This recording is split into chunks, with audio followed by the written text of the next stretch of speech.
Suara ledakan di Pamulang, Tangerang Selatan, Banten pada Jumat 12 September pagi terdengar hingga lebih dari ratusan meter. Hal itu disampaikan warga yang kediamannya berada di sekitar lokasi ledakan. Kedengaran suara sama getarannya, tetangga juga pada getar, kata Dilah 28 tahun pada Jumat 12 September. Sementara itu, Thohir, warga sekitar, mengatakan 4 orang menjadi korban ledakan tersebut. 4 orang dibawa ke rumah sakit. Katanya ada yang kulitnya terkelupas seperti terbakar.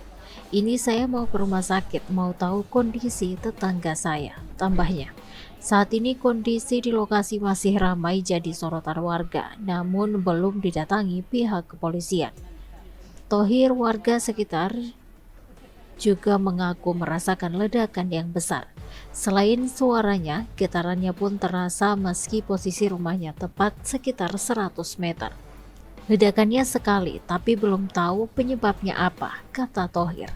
Menurutnya ada 3 rumah yang ambruk akibat ledakan tersebut. Namun rumah lain di sekitarnya turut terdampak hingga rusak ringan.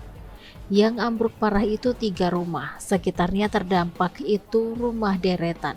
Gak tahu bom, gak tahu apa itu, pungkasnya. Kronologi awal ledakan misterius di Pamulang, Tangerang Selatan pada Jumat 12 September berdasarkan kesaksian warga dan laporan lapangan. Pukul 5.20 WIB, suara ledakan dan getaran. Warga Pondok Cabe Iler termasuk Fatma mendengar suara keras seperti ledakan. Getaran terasa hingga radius 100 meter, bahkan terdengar sampai Legoso, sekitar 3 km dari lokasi. Fatma menyebut suara berasal dari langit. Semua warga dengar suaranya dari atas.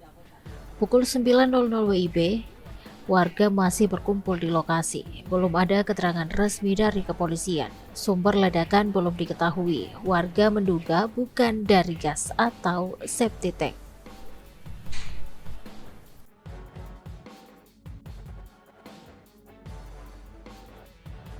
Download Tribun X sekarang, menghadirkan lokal menjadi Indonesia.